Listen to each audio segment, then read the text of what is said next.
Hello everyone, welcome back to my channel guys. आजकल सभी लोगों के माइंड में कोरोना वायरस को लेके बहुत सारे सवाल हैं। मुझसे बहुत सारे लोगों ने बहुत से क्वेश्चंस किए, जिसमें से एक कॉमन क्वेश्चन था कि कोरोना वायरस वैक्सीन काम कैसे करती है। तो इस सवाल का जवाब ढूंढना स्टार्ट किया, बहुत से वायरोलॉजिस्ट के रिसर्च पेपर पढ़े, वैक्सीन बनाने वाली कंपनीज की एक्सटेंसिव स्टडीज़ की, बहुत सी बुक से सेल के मैकेनिज्म को समझा और आखिरकार इस सवाल का जवाब ढूंढ ही लिया कि वैक्सीन एग्जैक्टली काम कैसे करती है। चलिए फिर काम की बात करते हैं। 31 अक्टूबर 2020 को ऑस्ट्रेलियन मैथमेटिशियन मैट पार्कर ने स्टैटिस्टिक्स से ये बात साबित कर दी कि अगर पूरी दुनिया के कोरोना वायरस पार्टिकल्स को एक जगह पे इकट्ठा कर दें तो वो सिर्फ 1 टीस्पून में ही फिट हो जाएंगे।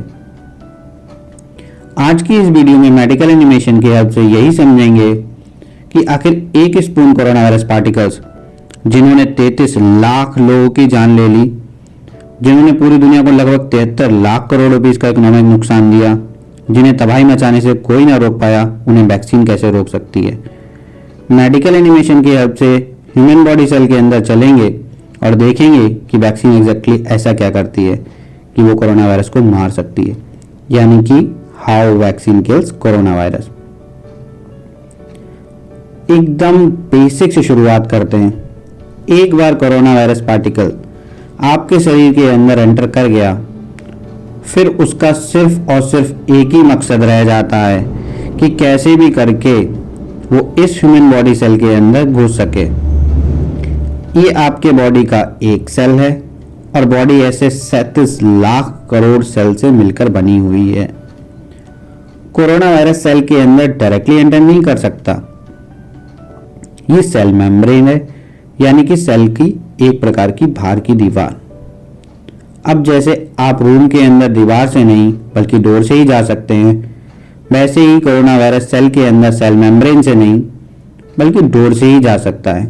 बस फर्क इतना है कि इसका डोर है ये रिसेप्टर। अब पूरी दुनिया में पिछले 1 साल से हर वो साइंटिस्ट, रिसर्चर या डॉक्टर जो कोरोना वैक्सीन पर काम कर रहा है, उसकी जिंदगी का सिर्फ और सिर्फ एक ही मकसद रह गया है कि कैसे भी करके इस कोरोना वायरस के स्पाइक प्रोटीन को आपके बॉडी के सेल के H2 रिसेप्टर से कनेक्ट होने से रोकना है। और बायोलॉजिकली इस काम को करने का बस एक ही तरीका है कि कोरोना वायरस के स्पाइक प्रोटीन को ब्लॉक कर दिया जाए। और स्पाइक प्रोटीन को ब्लॉक करने का सिर्फ एक ही तरीका है कि इनके ऊपर एंटीबॉडीज चिपका दी जाए। ये हैं एंटीबॉडीज, जिन्हें हमारा इम्यून सिस्टम पैदा करता है। सारा खेल इन एंटीबॉडीज के जनरेट होने का है। किसी के अंदर ये राइट टाइम पे राइट अमाउंट में पैदा हो जाती हैं तो कोरोना वायरस उनका कुछ नहीं कर सकता। क्यों? वो इसलिए क्योंकि एक बार एंटीबॉडीज राइट टाइम पे जनरेट हो गई, उसके बाद वो कोरोना वायरस के स्पाइक प्रोटीन पे आकर कनेक्ट हो जाएंगे और कोरोना वायरस आपके बॉडी के सेल के अंदर नहीं जा पाएगा। उसे अपनी करोड़ों कॉपीज बनाकर पूरे शरीर में इन्फेक्शन नहीं फैला पाएगा। और जिन लोगों में ये सही से जनरेट नहीं हो पाती, वो लोग या तो बहुत बीमार हो जाते हैं और कुछ की तो डेथ भी हो जाती है। अगर आपको ये समझ आ गया कि एंटीबॉडीज कैसे बनती हैं, तो आपको ये भी समझ आ जाएगा कि वैक्सीन काम कैसे करती है। साइंटिस्ट कोरोना वायरस को कुछ इस रूप में देखते हैं। कोरोना शब्द का मतलब होता है क्राउन, यानी कि ताज। वायरस शब्द का मतलब होता है वेनम, यानी कि जहर। जैसे क्राउन के ऊपर स्पाइक होते हैं, वैसे ही कोरोना के ऊपर भी स्पाइक्स होते हैं। मुद्दे की बात यह है कि कोरोना वायरस के अंदर एक जेनेटिक मटेरियल होता है। इस जेनेटिक मटेरियल से इम्पॉर्टेंट इस वायरस में कुछ भी नहीं, क्योंकि इस जेनेटिक मटेरियल के अंदर ही वायरस की करोड़ों कॉपीज बनाने के इंस्ट्रक्शंस होते हैं। 31 दिसंबर 2019 को चाइनीज साइंटिस्ट को यह पता चला कि कोरोना वायरस नाम की बीमारी फैल रही है। फिर अगले 11 दिनों में उन्होंने कोरोना वायरस के जेनेटिक मटेरियल को सेपरेट किया और इसकी एक्सटेंसिव स्टडी की। इसी दौरान 11 जनवरी 2020 को साइंटिस्ट ने वो काम किया जिससे कोरोना वैक्सीन रेडी होकर वर्ल्ड की फास्टेस्ट वैक्सीन बनी, वरना 4-5 साल से पहले बनना इम्पॉसिबल थी। इन्होंने इस जेनेटिक मटेरियल की स्टडी करके उसके जेनेटिक कोड को वेबसाइट पे अपलोड कर दिया और उसे पब्लिकली अवेलेबल करवा दिया। इससे फ़ायदा ये हुआ कि पूरे वर्ल्ड में कोई भी कहीं से भी इस कोड को वेबसाइट से डाउनलोड करके उसे यूज़ कर सकता है। ये खबर जैसे ही बड़ी बड़ी फार्मास्यूटिकल एंड बायोटेक कंपनीज के कानों में पड़ी, उनके पैरों के नीचे से ज़मीन खिसक गई और वो लोग जो खुद के प्रोजेक्ट्स पे काम कर रहे थे उसको छोड़ के कोरोना वैक्सीन पे काम करने में लग गए। वो लोग ऐसी लेबोरेटरीज के पास गए जो इस जेनोमिक कोड से mRNA बना के दे दें। अब ये mRNA इस पूरे वीडियो का मोस्ट इम्पॉर्टेंट वर्ड है।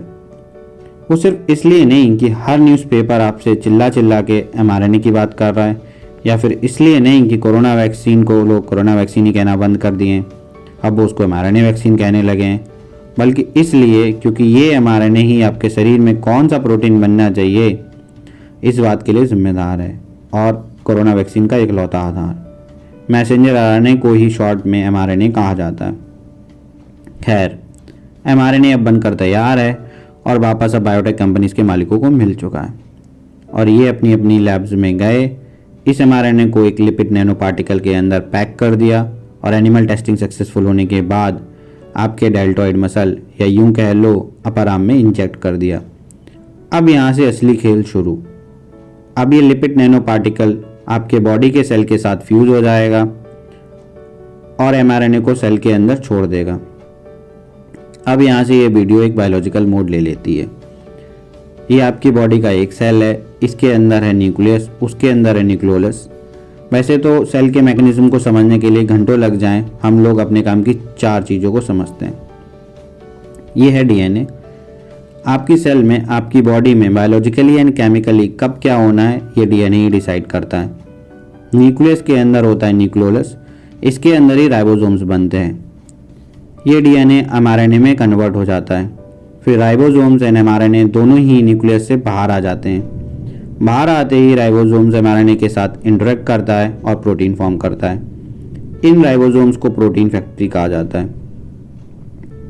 राइबोसोम के अंदर mRNA जाएगा, जिसको वैक्सीन के माध्यम से ही हमारे शरीर के अंदर डाला गया है, तो राइबोसोम इसी के अकॉर्डिंग प्रोटीन बनाएगा।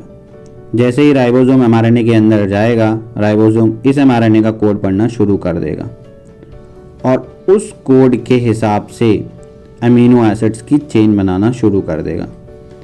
ये अमीनो एसिड्स की चेन जब सब कंप्लीट हो जाती है तो एक कॉम्प्लेक्स शेप ले लेती है। इस केस में ये कॉम्प्लेक्स शेप हुआ स्पाइक प्रोटीन का। साइंटिस्ट ने इस mRNA को कोरोना वायरस के स्पाइक प्रोटीन बनाने के लिए ही तो कोड किया था। जैसे अपने देश को सही से रेगुलेट करने के लिए एक कॉन्स्टिट्यूशन है, वैसे ही ह्यूमन बॉडी सेल को सही से रेगुलेट करने के लिए भी एक कॉन्स्टिट्यूशन है, और उस कॉन्स्टिट्यूशन में साफ साफ लिखा हुआ है बॉडी का कोई भी न्यूक्लिएटेड सेल, यानी कि वो सेल जिसके पास न्यूक्लियस है, वो जिस भी प्रोटीन को तैयार करेगा उस प्रोटीन को उसके बाहर के मॉलिक्यूल पर दिखाएगा, क्योंकि अगर दिखाएगा नहीं तो इम्यून सिस्टम को पता कैसे चलेगा कि सेल के अंदर चल क्या रहा है। ये जो मॉलिक्यूल है इसको मेजर हिस्टो कॉम्प्लेक्स क्लास 1 या फिर MHC क्लास 1 मॉलिक्यूल कहा जाता है। 100 and 1000 ऑफ राइबोसोम्स mRNA को यूज करके 100 and 1000 ऑफ स्पाइक प्रोटीन बनाएंगे। इनमें से एक स्पाइक प्रोटीन तो MHC क्लास 1 मॉलिक्यूल रिसेप्टर पे चला जाएगा और कनेक्ट हो जाएगा, और काफ़ी सारे स्पाइक प्रोटीन इस सेल के बाहर क्रिएट हो जाएंगे। अब चलो आपको एक इंटरेस्टिंग बात बताता हूँ। Millions of immuno cells billions of specificity के साथ इधर उधर घूम रहे होते हैं। अब जो स्पाइक प्रोटीन इसके हिसाब से फिट बैठेगा वो इम्यूनो सेल के इस स्पाइक प्रोटीन पे आके कनेक्ट हो जाएगा, और वो इम्यूनो सेल है ये साइटोटॉक्सिक सेल। और ये जो स्पाइक प्रोटीन है इनमें से कुछ की मुलाकात होगी बी सेल्स के साथ, कुछ की मुलाकात होगी मैक्रोफेजेस के साथ। कुछ स्पाइक प्रोटीन बी सेल से कनेक्ट हो जाएंगे और कुछ को ये माइक्रोफेजेस खा लेंगे, और खाने के बाद उनके पीसेस को अपने रिसेप्टर के ऊपर शो कर देंगे। अब ये माइक्रोफेजेस इन स्पाइक प्रोटीन को उसके पास ले जाएंगे जो इम्यूनो सिस्टम का बॉस है, वो है हेल्पर टी सेल। अब हेल्पर टी सेल इन स्पाइक प्रोटीन्स के कांटेक्ट में आते ही साइटोकाइंस रिलीज करेगा। इन साइटोकाइंस को आप ऐसे समझ सकते हो जैसे कि एक प्रकार का ऑर्डर है। इस ऑर्डर में लिखा हुआ है साइटोटॉक्सिक सेल तुम अपने आप की और कॉपीज बना लो, जिसमें से कुछ ग्रेंजाइम्स बन जाओ, कुछ मेमोरी टी सेल्स बन जाओ। दूसरे ऑर्डर में लिखा हुआ है सुनो बी सेल तुम अपने आप की और कॉपीज बना लो, जिसमें से कुछ प्लाज्मा सेल बन जाओ, कुछ मेमोरी बी सेल्स बन जाओ।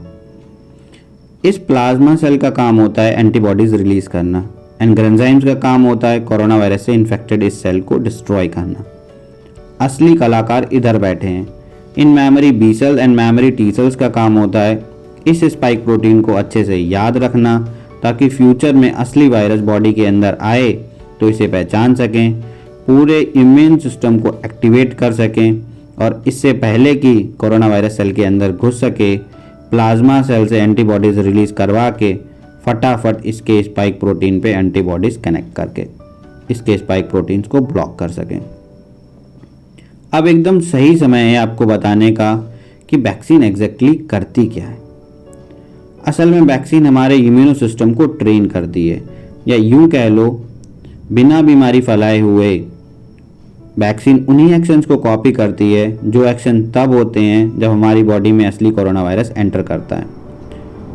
So this is how vaccine kills corona virus. As we all know, 3 vaccines are approved in India, but currently 2 are available for vaccination. Soon, 3rd would be available for vaccination. Vaccine is totally safe and secured, so take vaccination as soon as possible.